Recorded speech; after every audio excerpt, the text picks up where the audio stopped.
আজকে আমি আপনাদেরকে নিয়ান নামের একটি মেয়ের গল্প শোনাবো, যে কিনা ভালোবাসার মানেই জানতো না, অথচ সে তার নিজের টিচারেরই প্রেমে পড়ে যায়। যে টিচারের পেছনে পুরো ইউনিভার্সিটির মেয়েরা পাগল ছিল। এরপরে নিয়ান তার টিচারকে পটানোর জন্য কি সব কর্মকাণ্ড করতে থাকে, এটি জানতে হলে অবশ্যই আমাদেরকে এই ভিডিওটি পুরোপুরি দেখতে হবে। তো চলুন আর বেশি দেরি না করে গল্পটি শুরু করা যাক। মুভির শুরুতেই আমরা 22 বছর বয়সী নিয়ানকে দেখতে পাই। সে একজন কার্টুনিস্ট ছিল। সে মূলত অ্যানিমেশন কার্টুন তৈরি করার কাজ করত। একদিন সে একটি রোমান্টিক অ্যানিমে বানানোর কাজ পায়, কিন্তু সে বেচারা ছোটবেলা থেকেই সিঙ্গেল ছিল। সে রোমান্টিকতার তো কিছুই বুঝতো না, যার কারণে সে কোনো আইডিয়াই পায় না সে কিভাবে একটি রোমান্টিক অ্যানিমে বানাবে। যেহেতু এটা তার কাজ ছিল, তাই তাকে যে করে হোক একটি অ্যানিমে বানাতেই হতো। তাই সে একটি অ্যানিমে তৈরিও করে, কিন্তু দেখা যায় সেই অ্যানিমেটি রোমান্টিক না হয়ে বরং অ্যাকশনের হয়ে যায়। যেখানে আমরা দেখতে পাই একজন ছেলে আর একজন মেয়ে কাছাকাছি আসে, কিন্তু আমরা দেখি মেয়েটি ছেলেটিকে জোর করে ধাক্কা দিয়ে নিচে ফেলে দেয়, আর এখানে অ্যানিমেটি শেষ হয়ে যায়। যে দৃশ্যটির মধ্যে কোনো রোমান্টিকতাই ছিল না, বরং এটি ছিল একটি হাস্যকর অ্যানিমে, যেটা দেখে সেখানে থাকা নিয়ানের সকল অফিস কলিগরা তো হাসাহাসি করতে শুরু করে। তাকে তার এডিটর ওয়ার্নিং দেয়, যদি সে একটি ভালো রোমান্টিক অ্যানিমে তৈরি করতে না পারে তাকে তার চাকরি থেকে বরখাস্ত করা হবে। তাকে কয়েকদিন সময় দেওয়া হয় একটি ভালো রোমান্টিক অ্যানিমে তৈরি করতে। সে বেচারা বাইরে বসে তার অ্যানিমের ডিজাইন বানানোর চেষ্টা করতো, কিন্তু কোনোভাবেই সে অ্যানিমেটি বানাতে পারছিল না। ঠিক তখনই তার কাছে একটি কুকুর আসে। সে কুকুরটির গলায় একটি চেনের কারণে জানতে পারে কুকুরটির নাম হচ্ছে বাউ, কিন্তু কুকুরটিরও সারনেম ছিল নিয়ান। যেহেতু কুকুরটির নাম আর নিয়ানের নামটা একই ছিল, তাই নিয়ান ভাবে এখন থেকে সে এই কুকুরটির দায়িত্ব পালন করবে। এরপরে আমরা দেখি হঠাৎ তখনই কুকুরটি নিয়ানকে নিয়ে তার সাথে করে দৌড়াতে থাকে। কুকুরটি নিয়ানকে তার আসল মালিক ইয়ানের কাছে নিয়ে যায়। ইয়ানকে দেখতে খুবই সুন্দর ছিল, যাকে প্রথম দেখাতেই নিয়ান তো একেবারে ক্রাশ খেয়ে যায়। ছেলে তাকে দেখে তার স্পন্দন অনেক বেড়ে যায়। ইয়ান এখানে কুকুরটিকে তার কাছে আনার জন্য নিয়ানকে অনেক ধন্যবাদ দেয়, এবং সে নিয়ানকে বলে এর বদলে আমি তোমাকে খাবার খাওয়াতে পারি, কিন্তু নিয়ান এটা না করে দেয়। ঠিক তখনই বাও আবারও তাকে টেনে ধরে। আমরা দেখি এতে করে ইয়ান নিয়ানের উপরে পড়ে যায়, আর এরপরে দুষ্টু কুকুরটি ইয়ানের পিঠের উপর ইচ্ছা করে চড়ে বসে, যার ফলে তাদের দুজনের কিস হয়ে যায়।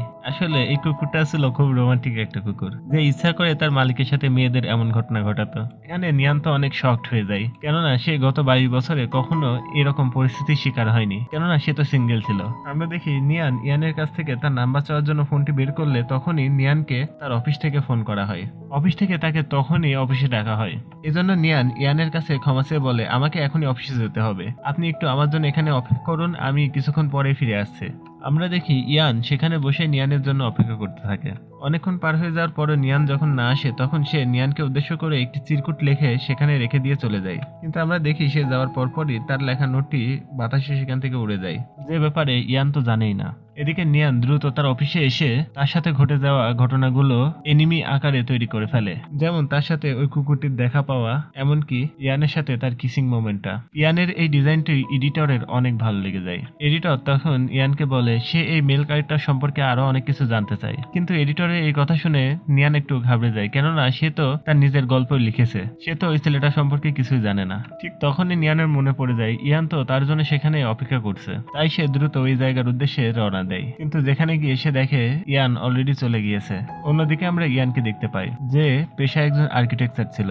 ইয়াং এবং তার বন্ধু জ্যাং, যারা দুজন মিলে একটি আর্কিটেকচার কোম্পানি চালাতো। তাছাড়াও ইয়াং একটি ইউনিভার্সিটির প্রফেসর ছিল। ইয়ানের উপরে তার দাদুর অনেক প্রেশার ছিল। তার দাদু সবসময় তাকে খুব তাড়াতাড়ি বিয়ে করে নেওয়ার জন্য প্রেশার দিত। তার দাদু সবসময় তার জন্য ব্লাইন্ড ডেট অ্যারেঞ্জ করত, যার কারণে ইয়ান এই বিষয়টা নিয়ে অনেক বেশি বিরক্ত হতো। সে দেখতে অনেক সুন্দর হলেও সে কোনো মেয়েকে পছন্দ করতো না। এর পরের দৃশ্যে আমরা নিয়ানকে দেখতে পাই, যে করেই হোক ইয়ানকে খুঁজে পেতে চাইছিল, আর এই জন্যই সে সোশ্যাল মিডিয়াতে ইয়ান এবং তার কুকুরটির ছবি আঁকিয়ে পোস্ট করে, কেউ যদি এমন কারো সন্ধান পান তাহলে অবশ্যই আমাকে জানাবেন।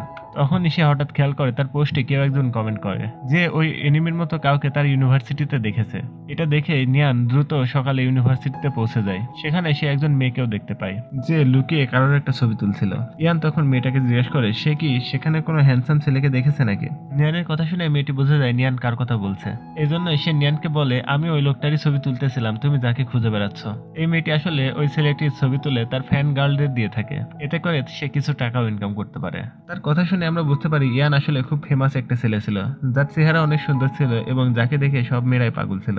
তারা দুজন কথা বলতে বলতে ঠিক তখনই সেখানে গার্ড চলে আসে, যারা ওই মেয়েটিকে তাড়া করতে থাকে। কিন্তু সেখান থেকে পালানোর সময় মেয়েটি ইয়ানের তোলা সকল ছবিগুলো নিয়ানের ব্যাগের মধ্যে চুপি চুপি রেখে দেয়, যে ব্যাপারটা নিয়ান খেয়াল করে না। এবং যাওয়ার সময় মেয়েটি নিয়ানকে বলে যায়, ইয়ান একটি ক্লাসরুমে আজকে ক্লাস নিবে, তুমি দ্রুত সেই ক্লাসরুমে গিয়ে বসতে পারো। মেয়েটির কথা মতো নিয়ানও ওই ক্লাসরুমে গিয়ে বসে পড়ে। সেখানে কিছুক্ষণের মধ্যে সকল মেয়েদের ড্রিম বয় ইয়ানের এন্ট্রি হয়। ইয়ানকে দেখে নিয়ান তো তাকে সেখানে হাই বলে, যেহেতু ইয়ান তাকে আগে থেকে চিনত।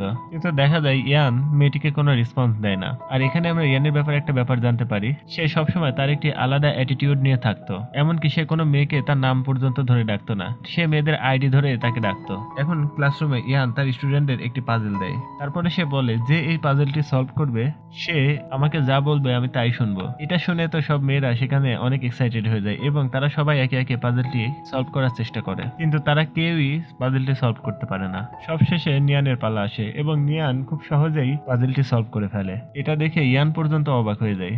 সে নিয়ানকে তার অফিসে নিয়ে যায়। সে নিয়ানকে জিজ্ঞাসা করে, তুমি কিভাবে পাজলটি সলভ করলে? যার উত্তরে নিয়ান বলে তার বাবার কাছেও এমন একটি পাজল ছিল, সে ছোটবেলা থেকেই এটি নিয়ে খেলা করতে করতে অভ্যস্ত, তাই সে পেরেছে। আসলে নিয়ানের বাবাও একজন আর্কিটেকচারই ছিল। তখনই ইয়ান নিয়ানের ব্যাগ থেকে একটি মেমোরি পায়, যা সে তখন চেক করে দেখতে পায় সেখানে তার অনেকগুলো ছবি আছে। সে ভাবে এই মেয়েটি হয়তো এতদিন তাকে এইভাবে লুকিয়ে লুকিয়ে তার ছবি তুলছে। কিন্তু ইয়ানকে বলে এই ছবির ব্যাপারে সে কিছু জানে না। কিন্তু আমরা দেখি ইয়ান নিয়ানকে তেমন কিছুই বলে না। এরপর আমরা দেখি নিয়ানের প্রতি ইমপ্রেসড হয়ে ইয়ান নিয়ানকে তার অ্যাসিস্ট্যান্টের চাকরি করার জন্য অফার করে এবং নিয়ানকে সে বলে সে যদি আগামী 7 দিনের মধ্যে তার মুখ দিয়ে তার নিজের নাম উচ্চারণ করাতে পারে তাহলে সে পার্মানেন্টলি তার অ্যাসিস্ট্যান্ট হয়ে থাকবে। এবং যদি এই 7 দিনের মধ্যে ইয়ান একবারও নিয়ানের নাম মুখে না নেয় তাহলে এই 7 দিন পরে নিয়ানকে এইখান থেকে চলে যেতে হবে। এই সকল সত্য শুনে নিয়ান বেশ অবাক হয় এবং খুব খুশিও হয়। এখানে আমরা ইয়ানের একটি ব্যাপার জানতে পারি, সে কখনো কোনো মেয়ের নাম ধরে ডাকে না, সে সকল মেয়েদের আইডি নাম ধরে ডাকে, যে কারণে নিয়ানের পক্ষে ইয়ানের মুখ থেকে তার নিজের নাম উচ্চারণ করানো খুবই কঠিন ছিল। এরপরে নিয়ান তার অফিসে চলে যায় এবং তার সাথে যা যা ঘটেছে সেটি সে আবার এনিমি তৈরি করে তার এডিটরকে দেখায়। এডিটর এটি দেখে অনেক খুশি হয়ে যায় এবং সে নিয়ানকে ইয়ানের অ্যাসিস্ট্যান্টের জব করার জন্য বলতে থাকে, যাতে করে তারা ইয়ানের ব্যাপারে আরো অনেক কিছু জানতে পারে এবং তাদের কার্টুনগুলোও সুন্দরভাবে তৈরি করতে পারে। এর পরের দিন আমরা দেখি নিয়ান ইয়ানের কাজে জয়েন করে, যেখানে নিয়ান সারাদিন ইয়ানের সকল আদেশগুলো মানতে থাকে। নিয়ান অনেক চেষ্টা করে যাতে করে ইয়ান তার নাম ধরে ডাকে, কিন্তু কোনোভাবেই সে সফল হয় না। অপরদিকে আমরা ওই ফটোগ্রাফারকে দেখি যে পালিয়ে পালিয়ে নিয়ান এবং ইয়ানের ছবি তুলতেছিল। তখনই মেয়েটি একটি জ্যাং নামে ছেলের কাছে ধরা পড়ে যায়। এই জ্যাং ছিল সে যে ইয়ানের বন্ধু ছিল। আসলে এই মেয়েটির নাম ছিল কিউ। এখানে জ্যাংকে তার ক্যামেরাটি ফেরত দিতে বলে। তখনই ইয়ান সেখানে চলে আসে এবং জ্যাং তখন ইয়ানকে বলে এই সেই মেয়েটি যে এতদিন ধরে তোমার ছবি তুলতো। ইয়ান তখন কিউকে বলে তুমি নিয়ানের কাছে আগে ক্ষমা চাবে, কেন তোমার জন্য সে আমার কাছে বিব্রতকর পরিস্থিতিতে শিকার হয়েছিল। এরপর আমরা দেখি ইয়ান তার ক্লাসে আসে, সেখানে সে দেখতে পায় নিয়ান সেখানে উপস্থিত ছিল না। তখন ইয়ানের চোখ নিচের দিকে যায়, সেখানে সে দেখতে পায় নিয়ান তার টেবিলের নিচে বসেছিল। ইয়ানও সেই টেবিলের নিচে যায় এবং তারা দুজন অনেক কাছাকাছি চলে আসে এবং একটি কিস করে বসে।